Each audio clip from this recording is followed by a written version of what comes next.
Jadi awal saya jadi polisi tahun 78. Kemudian 78 ditaruh atau ditempatkan di Polresta Pendidikan dari Watu Kosek. Setelah penempatan di Polresta kemudian ditugaskan di Samapta, penjagaan dan pengawalan. Ya. Setelah itu 2001 saya ditugaskan lagi, digeser di bagian SIM 2001 sampai saat ini 2013. Dengan adanya saya ditugaskan di SIM, di lalu lintas bagian SIM saya sebagai tim penguji praktek roda 4. Dengan adanya saya penguji di roda 4, liku-liku banyak sekali liku-liku masyarakat yang saya uji ini menginginkan semudah-mudahnya, dalam arti mudah inginnya, maunya tidak mau dipraktekkan atau diuji, melainkan minta langsung jadi. Kemudian ada yang formalitas, dengan adanya itu kan diiming-iming uang ya. Pak, mohon bantuannya Pak, ini Pak untuk beli rokok, tapi kan saya tolak langsung. Mengikuti prosedur di sini tidak ada untuk memberi imbal jasa, mungkin sampai supaya diuji tidak ada. Saya tunjukkan sesuai prosedur yang ada, tetap saya uji, kalau nggak lulus ya ngulangi 1 minggu. Itu arahan saya. Kemudian banyak sekali yang ujian dari masyarakat umum maupun TNI, Polri, juga teman sendiri banyak. Sesuai prosedur saya uji. Saya nggak membeda-bedakan itu dari instansi mana. Yang tetap kalau dia itu praktek, ya tetap saya uji. Jadi kalau nggak lulus ya ngulangi. Namun tetap saya bantu. Dalam arti bantu apa ya? Karena sudah belajar 1 minggu, sudah mampu, saya lihat sudah bagus, baik sesuai ketentuan, baru saya loloskan. Sedangkan sudah lolos, memberi istilahnya embel-embel ya, ngasih uang ya, itu tadi biasanya ngasih amplopan rokok apa itu. Jadi tetap saya tidak mau, bahkan saya bilang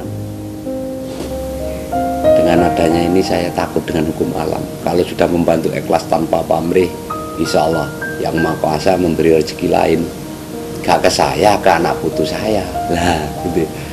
Ya karena apa ya, itu tadi hukum alam tetap berjalan ya. Nah, siapa yang nanam akan mengambil buahnya, demikian.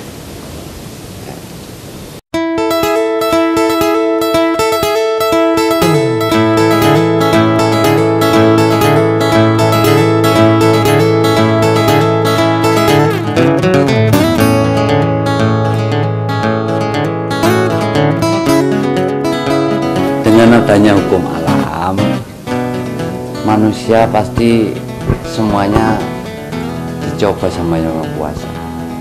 Hukum alam itu sewaktu-waktu datang. Kita ini tidak tahu cobaan dari Yang Maha Kuasa.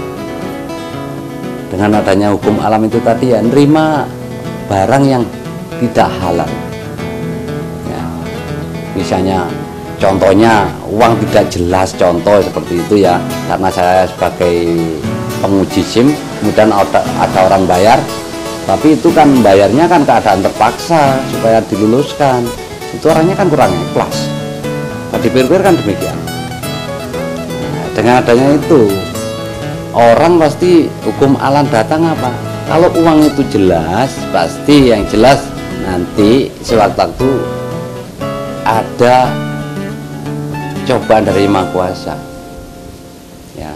Kalau gak ke dirinya sendiri, ke anaknya atau ke saudara-saudaranya, tidak terasa, tidak tahu. Sekarang saya misalnya nerima uang 50.000 saya terima, karena Yang Maha Kuasa gak ngijabahi ya jelas loh, nanti bisa mengambil semuanya ya.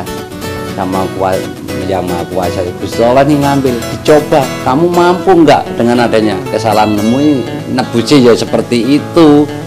Kalau kamu nggak tahu, kamu ngoreksi dirinya, apa sebabnya saya kok kena gini, ya ini semuanya ya yang Maha Kuasa yang tahu. Karena saya takut hukum alam ini tadi, ya tinggal percaya dan tidak sampean, ya. Karena apa? Ke rumah, Pak, saya mohon bantuannya. Ya, kalau enggak ke anak istri saya minta bantuan ini supaya disampaikan Bapak. Anak istri saya sudah terlatih. Ya, anak saya, istri saya, kalau mungkin ada orang ninggal ngasih barang, uang atau apa, pasti tidak mau, ditolak langsung sama anak istri saya. Kalau diterima, anak istri saya menerima dengan adanya pemberian dari orang yang tidak tahu itu tadi, anak istri saya suruh membalikan di mana tempat tinggalnya orang yang saya susah. Saya melatih demikian supaya anak saya tahu bahwa hukum alam sewaktu-waktu akan datang, gitu.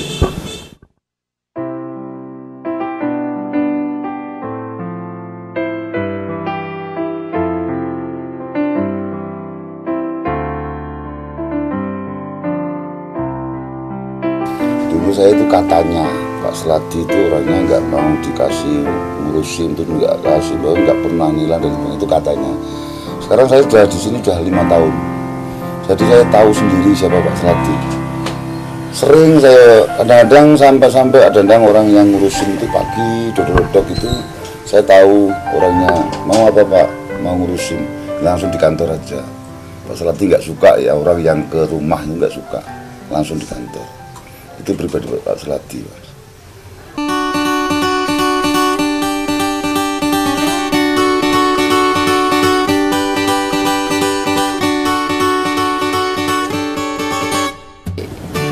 Saya memang sudah pakai sepeda ontel itu mulai tahun 85 sejak saya ada di Samsat. Sampai sekarang masih tetap. Jadi saya nggak malu walaupun pakai sepeda ontel. Ya, memang kenyataan seperti itu, terutama ya biar sehat. Ya, yang jelas ya orang cari sehat itu mahal. Justru ini saya ngontel ini memang pertama kesehatan, keduanya ya memang kenapa sih kalau dilihat apa adanya kok sampai bingung, dicari dengan apa adanya, ya ketenangan batin. Kalau sudah batinnya tenang, insya Allah kerja enak.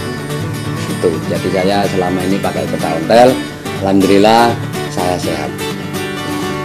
Kemudian masalah masyarakat yang tahu dengan adanya saya ngontel, kalau awalnya memang sepertinya seperti aneh katanya, seperti orang aneh.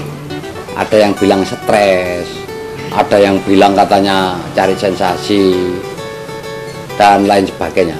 Tapi saya nggak putus asa bahwa memang saya berjalan sesuai keinginan saya. Penting saya nggak menjalankan tugas ini kemudian terbengkalai tentang sepeda panjang. Ya kalau sampai tanya masalah nggak lambat, memang nggak lambat, memang saya bisa waktunya ini ya, waktu. Kalau pagi misalnya saya apel jam 5:30, saya berangkat 4:30. Kenapa harus takut? Ya kan gitu. Jadi tidak ada ceritanya saya apel lambat karena sepeda panjang, nggak ada. Terutama kalau ada kemacetan, saya bisa cepat turun, mengamankan, melancarkan arus lalu lintas. Mungkin di situ ada macet.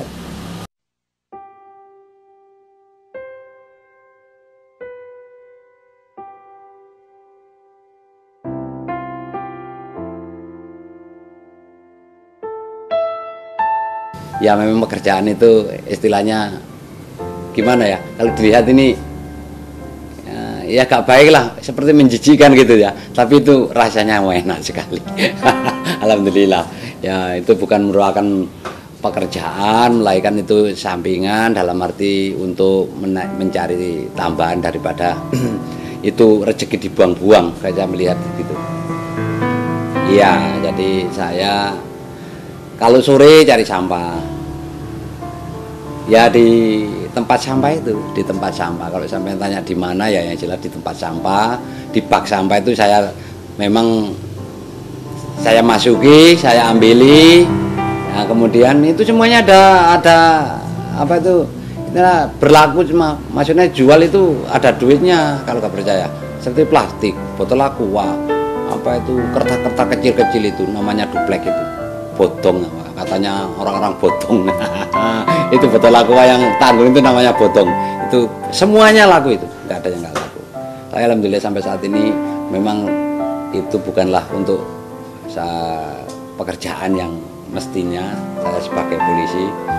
Yang jelas saya ya kalau lepas dinas nggak ada kegiatan, kalau sampean apa kalau pakaian dinas gitu enggak ya, yang jelas itu.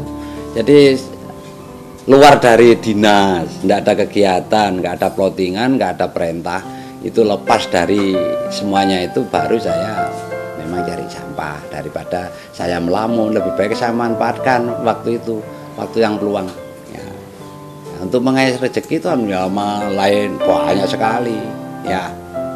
Nah, kalau saya tanya masalah ya itu SIM, iya memang di SIM itu lahannya seperti itu ya. Kalau katanya orang lahan basah ya itu kan casingnya aja, tinggal manusianya mau atau tidak. Tapi kalau maaf, kalau saya memang mulai awal memang tidak mau ya. Dengan adanya itu saya kerja enak, bisa dipertanggungjawabkan. Nah, saya akan beda-bedakan semuanya, baik itu yang ngasih siapa aja, rekan sendiri apa, saya nggak mau, tetap sesuai prosedur. Gak lulus ngulangi, kalau membantu ikhlas tanpa pamrih. Jadi tidak ada, walaupun orangnya sudah ikhlas memberikan rokok atau ngasih apa saja, yang jelas saya tolak. Ngasih uang saya tanya ikhlas sampean, kalau dia ikhlas Pak jangan kasihkan saya, karena ini sudah jadi SIM misalnya. Jadi saya suruh ngasihkan anak yatim, masukkan masjid, fakir miskin banyak. Karena apa, saya sudah digaji sama pemerintah, tiap bulan saya dapat gajian.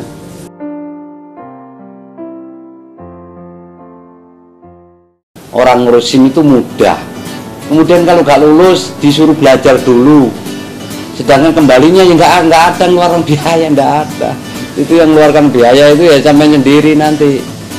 Sampai bayarnya 120 kalau yang baru, kalau yang AB atau B1 B2 itu ya perpanjangannya cuma 8, nggak ada lebih dari itu.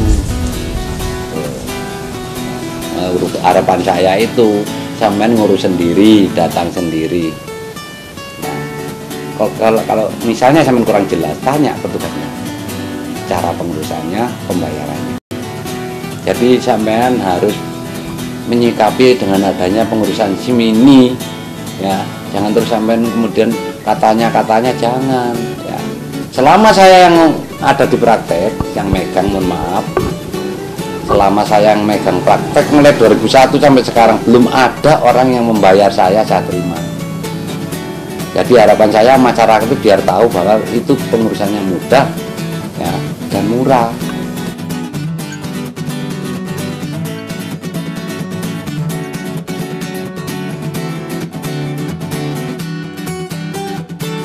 Ya begitu yang perlu saya sampaikan ke sampean. Kalau sampean menanyai saya yang panjang lebar ya saya nggak bisa apa-apa, cuman bisanya mungkin sampean mau ngurusin ya silakan, tapi ya saya kenal sampean.